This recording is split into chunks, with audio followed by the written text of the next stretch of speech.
Let's continue the sugya that we started yesterday, a very exciting sugya, and that was the sugya of wearing a Yamulka. We mentioned yesterday the famous Taz and Marshal Machloikis, whether or not wearing a Yamulka is something that is me'ika hadin. For those English people out there, like, what's it? A couple? Okay, let's go with the word Yamulka because that's the makor, as we said yesterday. So it was a machlokes between the Taz and the Marshal. Is it mekadin like the Taz, or is it something which is a midas chasidus like the Marshal? How do we pass on halacha l'maisa? So we pass on halacha l'maisa. Interestingly enough, the Rav Moshe has a tshuva, by the way, which we'll discuss in a moment.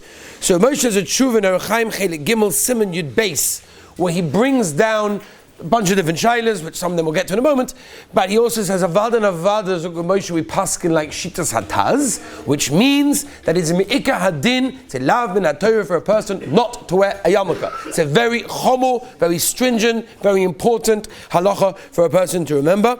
The Mishnah Berurah, the Heilige Chofetz Chaim Schos and Yugan Aleni, also basically says it very clearly in the beginning of Siman, based on Orach Chaim, that we paskin like shitas hataz, which basically means that if we paskin like the Taz, that, by the way, the Zoya brings down as well, the Heilige Reb Shimon Bar Yochai. For those of you that are planning to go Be'ez Hashem, like Ba'omer, and we've been already, and I'm sure Mitzvah Hashem will try to go again, because any opportunity to go to Miron, we always do, the Heilige Reb Shimon, but you have to know what Reb Shimon says about many things, right? One of them is eating before davening, and the other one is over here as well. Dalad Amos without a Yamulka. The Zoya says terrible things about a person, and the fact that Maisa, even though we mentioned Gemaras yesterday as well, the post can bring down that avada, a person has to wear a yarmulke the whole time. So what's the midas chasidus that we find in the Gemara? The midas chasidus is less than dalad amos. In other words, me'ikadin, if you're going more than dalad amos, you have to wear a yarmulke. If you're going less than dalad amos, then already it's a midas chasidus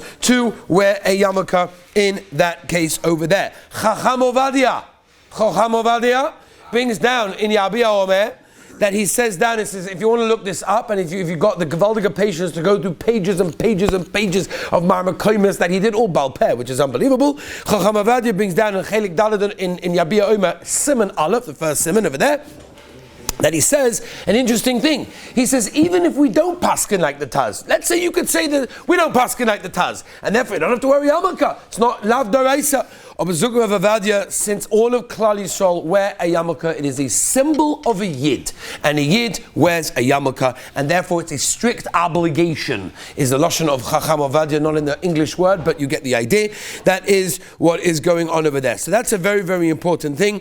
There are obviously tshuvas which we're not going to go into now. Rav Moshe talks about it in that tshuva that I mentioned before, about a person that goes to work without a yarmulke, he won't get a job, he won't get the interview. I don't know how nogea that is, by the way, nowadays, because, you know, you've got all sorts of laws and everything, especially in America, because of religion and freedom of who knows what, freedom of speech, freedom of what? Freedom of Shem Yerachim 2022. You got freedom of everything. So Lamaisa, it's very hard to say that there's a company out there that will not accept you, not take you on as a job because you are wearing a yarmulke. So I don't know how Nageya there is, but obviously if it is Nageya to any of you in the near future, contact your local Orthodox rabbi to make sure you know what to do in that case. Okay, so that is the shaila over there. Now, some interesting halachas that I want to get to, and then I told you I got a gavaldiga ma'aseh for the olam. Yeah? None of them are with me? Okay, so like this. First of all, why do many people in Klal Yisrael wear black yarmulkes?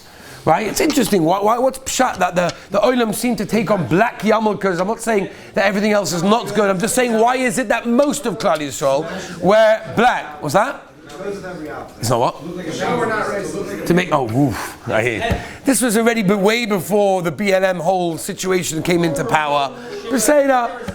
What's pshat? So the Kitzur Shulchan Aruch brings down that the reason why we wear black is it's an inyan of vanova. It humbles a person. So you saw that, right? A person wears black, it humbles a person. They once came to my Rosh Yeshiva of Scheinberg Zatzal, and they said, is there a problem wearing a kippah sruga? Right? What about a knitted yarmulke? You know, all of these things. And you know what he said? He said the ikka is what's in the head, not what's on top of the head. That's the ikka. Doesn't make a difference what's on top of the head. The ikka is what's inside the head. All right. They asked once from Chaim Kanievsky, are you allowed to wear a see-through yarmulke? I never saw such a thing before. But if you have a see-through yarmulke, right? I guess like a plastic, hard, I don't know, whatever. So, and he said, Avada, there's no problem with that any whatsoever. Okay, Rabbi Sai. Couple of halachas to remember. Playing sports. Rabbi Sai. Playing sports or munagay now. If you're working out in the brand new gym that is being built right now, is there any heta for a person to take off his yarmulke? So they asked this question. It's printed in a tshuva in Shulchan Halevi from Hagoin Rabelsky Zatzal, and he wrote Chas v'sholem, for a person to take off his yarmulke when he's playing sports, when he's working out. Fakert Chazal tell us it's a school for Yirei Shamayim. When a person wears his yarmulke, and therefore if a person wants to be matzliach Rebelski in what he does, then Avadi should be wearing a yarmulke. Take off your yarmulke, you're kilu being poivik that rotzen of Yirei Shamayim, and therefore a person should not do that, and it leads to light-headedness. To go into a shul, by the way, without a yarmulke is even worse of an issa, because as we mentioned yesterday, the whole makor of putting a yarmulke came from the Taz, which told us about what the goyim used to do. So to walk in is a problem. To remove your yarmulke for a few moments when you're putting a tefillin on, that is okay. Right, Dovi? Yeah. While you're putting on your tefillin and you take off your yarmulke just for a moment, that is not a problem. Some people don't. But to take it off would be permitted in that case. That would not be a problem in that case. Now, moving on as well. When you're learning and you're listening to a shir or you're learning yourself, you should do so obviously with a yarmulke, right? Which is the shaila whenever you're in a barber and you want to chazer over, let's say, the daf that you did yesterday, or the omad that you learned yesterday in Bikiyas, or the tosfos that you learned in Ian, whatever it may be. So you have to be careful because you haven't got a head covering. Also, you're chayiv in a tilis sadayim, so you shouldn't really do that. I don't want to go into that when you're allowed to learn. When you're allowed to learn with Shem, because there's a gavaldiga kula in the bathroom that we're not going to go into. Yes, sir.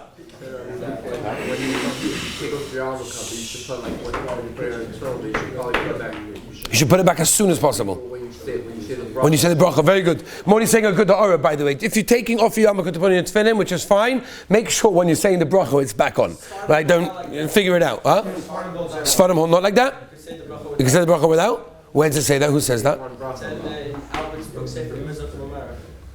Okay, I don't know. I never saw it myself, but I hear. You have to check him in on him. Sfadim say one bracha anyway. That's true. Well, not all Sfadim. Some Sfadim. Yeah. Chas v'shalom. Yeah. I can't hear. Too much noise. Let's say like a certain moment you don't have a yarmulke and you have like a couple orders or something like that, and your friend has a yarmulke. You ask him to borrow it. Yeah. Put it on. Or you take your sleeve. You take your sleeve. You can use the sleeve. You can't use your hand. You can use the sleeve. Do you need to drink with it too, or just? Yeah, both. Right to Rabbi Sai, sleeping with a yarmulke. The Mishnah Berurah brings the Heilige Shla Kudish. Anyone that was zeicha to go to Tveria by the Rambam, you've got the Heilige Shla Kudish. It's unbelievable over there. Gewaldige Tfilas HaShla for children, Bonim Talmidei Chachamim. It's gewaldig. The Shla Kodesh brings down, the Mishnah Berurah brings it, by the way. It's all one thing to say the Shla Kodesh brings it. I don't know if Paskin like it. The Chofetz Chaim saw fit to bring this Shla. We don't find that the Mishnah Berurah brings every Shla Kodesh that he brings down. But upon him over here, the Mishnah Berurah does, that he said that a chassid sleeps with a yarmulke. Right? A chassid, the definition of a chassid is not what you wear on Shabbos. The definition of a chassid is someone that goes lifnim mishur esadin, goes, as they say in English, beyond the letter of the law. Then you are wearing a yarmulke. So Mishnah Berurah brings this gavaldiga shla kodesh over there. Interesting shaila. If you're finished with a yarmulke and you bought a new one, what do you do with the old one? You put it in shaimas? So the Meister Poskim say you can put it in the garbage. Right? It's not a din of a tashmishi mitzvah, which was a whole different sugya. Whether it's tefillin bag and the plastic of the tefillin bag and all those sorts of things. How far does it go? Okay, fine. Rabbi said, how big does the yarmulke have to be? What is the size of the yarmulke? So many Svarim Akdoshim, the Chazon Ish, Rav Shlomo Kluger, the Stipler bring down that the yarmulke should go on roiv of your head, the majority of your head. The Ramoshes Tshuva brings down, and as long as you can see it from all four directions. Now, there's not pshat if a guy's wearing it and he's facing a certain direction. Like, hold on a second, has he got a yarmulke? You don't know. That's a Ramosha is a problem. It has to be something that is seen from all directions. Ravadia in the Tshuva and Rabbi Oina brings down as well that the shear is what? That looks like a from yid. Whatever looks like a from yid, whatever people are wearing as from a yidden, that people see that you are wearing yarmulke, it's very, very important. And Ravadi explains that the yesod of wearing a yarmulke is not necessarily for the olam. says a very big yesod. He says it's for us. He says it's not pshat we're doing Yamulka for somebody else to see and the size and whatever. It's really for us. And he says a gavaldik yesod because the Das Keni Mibale Tosfos brings down about the sugya of Yaakov and Esav by the brachas, that we know that Yaakov, when he took the brachas, was wearing Esav's coat.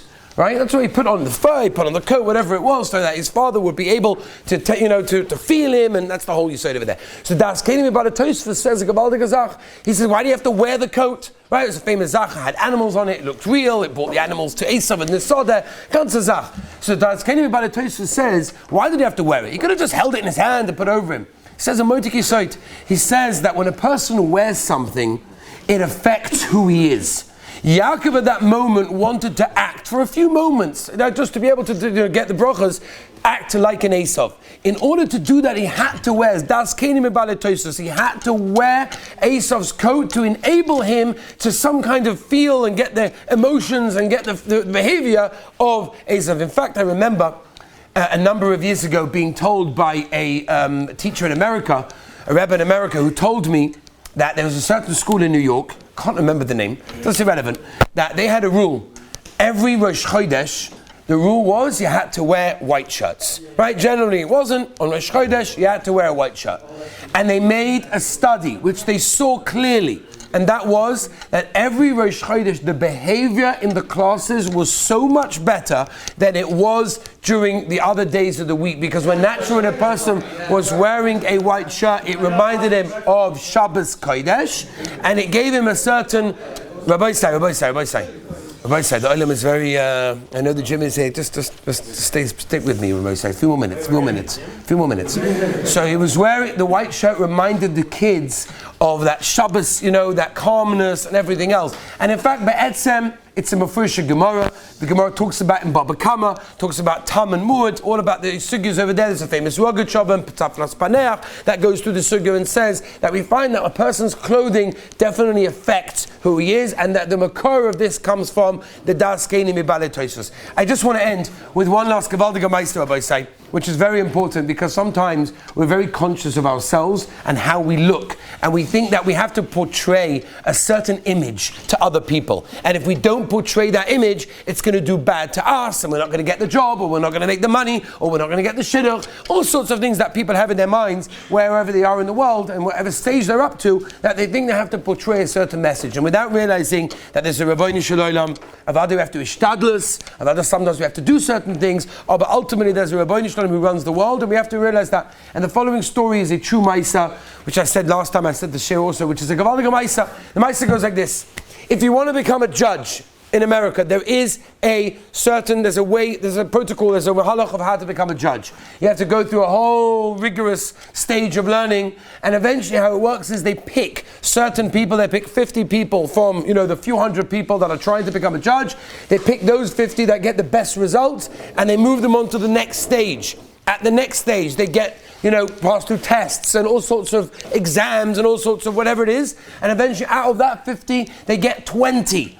So you can imagine there's hundreds and hundreds of people trying to become a judge. It eventually gets picked to 50. It eventually goes to 20. Out of those 20, they take those 20 and they give them exams and they put them through a whole system, and eventually they get to 5. When they get to 5, they go down and eventually gets to 3. Out of those 3, they go to the big judge house, wherever it is, and they get the final exam. Out of that, 2 of them are going to be picked out of the 3. So you've got hundreds of people, and 2 judges will eventually come out, and those people are going to get jobs. It's a very high-paying, very influential job to have. So there's a big demand, a lot of people. There was one from Yid that was in that group of hundreds and hundreds of people, desperate to become a judge, from Orthodox Jew, and he makes it all the way to number 3. He gets the last stage. He managed to get through every single stage. He passed all of his exams with flying colors. He did amazing. And he got to the last 3. And he was going up to the, to this judge house in order to get the final exam that would choose only 2 out of the 3. One person would walk out feeling very bad that he didn't make it. Of course, he can get a job somewhere else, but not the main job that they were all looking for. So here's this guy that's from Yid. He gets to this big judgment building, whatever it is, right? It's very impressive. It's very scary. And he's got the following shaila. He has a Yamulka on. Does he leave it on, or does he take it off?